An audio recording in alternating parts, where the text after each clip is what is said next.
Você tem pet, mas mora em condomínio?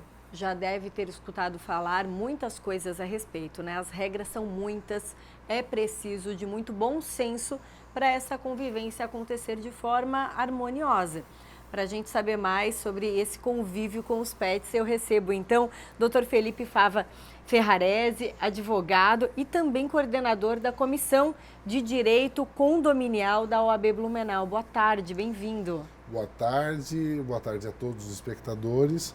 E é um assunto bastante delicado, principalmente nessas épocas de férias, de festas, porque o animal de estimação realmente é um novo condômino junto em convivência com todos os demais, né? Esse é um termo muito pertinente, né? Um novo condômino, porque tem muitos pets nos condomínios, as regras são muitas.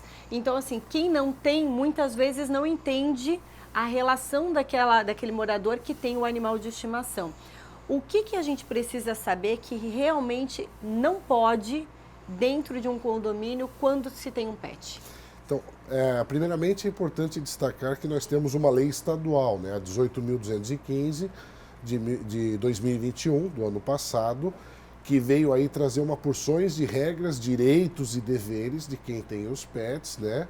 Mas sem dúvida nenhuma também a quem tem o pet ou quem vem a conviver no condomínio é saber essas regras sobre os pets. Então, sem dúvida nenhuma, as questões relacionadas ao animal, e aí principalmente gato e cachorro, né?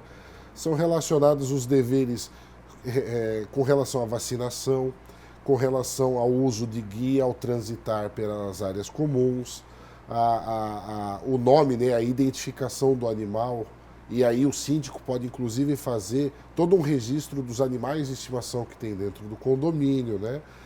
Evidentemente as questões relacionadas ao asseio, à limpeza, que se não forem observadas pelo tutor do animal, pode aí resultar em sanções, advertência até multa que vai ser aplicada ao condômino infrator. Comentou muito sobre a guia, né? De repente, às vezes, aquele morador que tem o pet, nossa, ele é bonzinho, se dá bem com qualquer pessoa, anda com o cachorrinho solto no elevador, com o cachorrinho solto pelo condomínio, e quando alguma pessoa ali aborda, fala, não, ele não faz nada, é mansinho. Causa uma situação constrangedora, né? Com aquela outra pessoa que não tem o pet, de repente. Exato. Aí tem um ponto importante a destacar, porque muitos condomínios obrigam os condôminos que possuem pets a somente transitar com o animal de estimação no colo. Isso é ilegal. Tá? A lei estadual, ela diz que o trânsito dos animais nas áreas comuns é livre e sem impedimentos. Ou seja, não há necessidade de se utilizar um elevador de serviço exclusivamente para isso, não há necessidade ou obrigação para que se saia pela garagem, porque a lei estadual ela é superior na hierarquia das normas comparada com o regimento interno do condomínio. Então, evidentemente que a guia é extremamente necessária, até porque a lei fala sobre isso. A pessoa que vai conduzir o animal tem que ter força suficiente para guiá-lo, né? Então, imagina uma criança, por exemplo, de 5 anos com um pastor alemão, acredito que não conseguiria controlá-lo, né? Então, tudo isso precisa ser observado e não simplesmente por ser dócil ou alguma situação dessa, deixar solto pelo condomínio sem nenhum tipo de guia, né? Pelo contrário, tem que transitar sim, a fim de evitar acidentes e às vezes pode acontecer alguma coisa que o animal é manso, é daquele que vai se aproximar ou até mesmo do próprio animal e aí a situação pode ficar pior ainda. Doutor Felipe, quais são as principais situações que ocorrem dentro de condomínio que chegam, por exemplo, ao escritório e que poderiam ser solucionadas com uma consultoria adequada?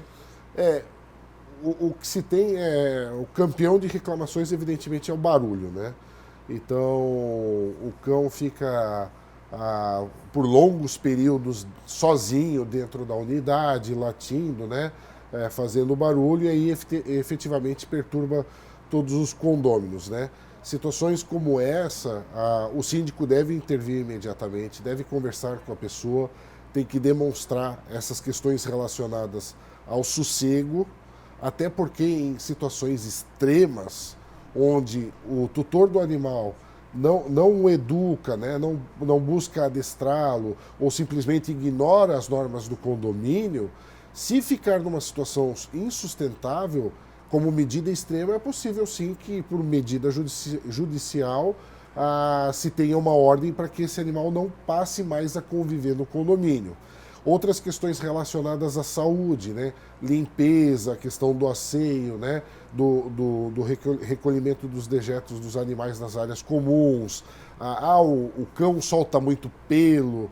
Todas essas questões são relacionadas à salubridade e também à saúde, estão previstas lá no Código Civil. Então, é evidentemente que o síndico deve orientar, mas também ter o pulso firme de aplicar as normas. Advertência, multa, sempre fundamentado nessas justificativas, porque dentro do condomínio nós temos os 3 S's, né? A salubridade, a segurança e a saúde. Então, o bem-estar da coletividade é muito mais importante nesse aspecto, e aquele que está prejudicando através do seu animal, evidentemente, vai ter que tomar alguma medida sob pena de incorrer em algum problema mais grave como esse que eu citei. Doutor Felipe, estamos no último programa do ano de 2022. Está chegando aí a festa de Réveillon, que é um problema para os tutores de pets, né? Muito barulho, os animais ficam agitados. Quais são as responsabilidades dos tutores que têm pets em condomínios para evitar barulho e também, claro, para que eles tenham os direitos deles, né, como tutores guardados? Quem possui pets, ele precisa realmente verificar de que forma o seu animal se comporta, né? Nós temos a questão dos fogos de artifício, essas questões que ficam muito agitadas. Então, como é um acontecimento naquele período específico da virada, com essas interferências, barulhos que pode provocar alguma perturbação no animal, é evidentemente que os condôminos devem tolerar até um certo ponto, né? Afinal de contas, esse período festivo tem algumas coisas que acabam às vezes ultrapassando um pouquinho do limite, mas não é simplesmente por esporadicamente passar um pouco do limite que já se deve aplicar uma sanção ou coisa desse tipo. Então, o bom senso ele deve ser observado por todos os condôminos e pelos síndicos. Agora, o tutor do animal, o dono do animal, ele tem que procurar conhecer o seu animal, ver se tem condições dele estar naquele condomínio. Muitas vezes o animal acaba sofrendo por essas interferências e o melhor é deixá-lo fora, às vezes por uma noite, às vezes em algum outro local, ou então, né, se tem meios de buscar por meio do adestramento, alguma medicação, a fim de que ele não sofra também, né? A gente está nesse meio, ao mesmo tempo que a gente olha a coletividade, a visão moderna do direito hoje em dia também está olhando muito para os animais, que muito são seres importante esse olhar também. Que são seres sencientes, claro. Não são simplesmente animais domésticos, já são seres que têm sentimentos. Então, vai aí do tutor também ver a condição física, né, desse animal e adaptá-la diante do que acontece naquele condomínio. Tem condomínios mais tranquilos, outros mais agitados, então tem que se chegar num bom senso nesse sentido.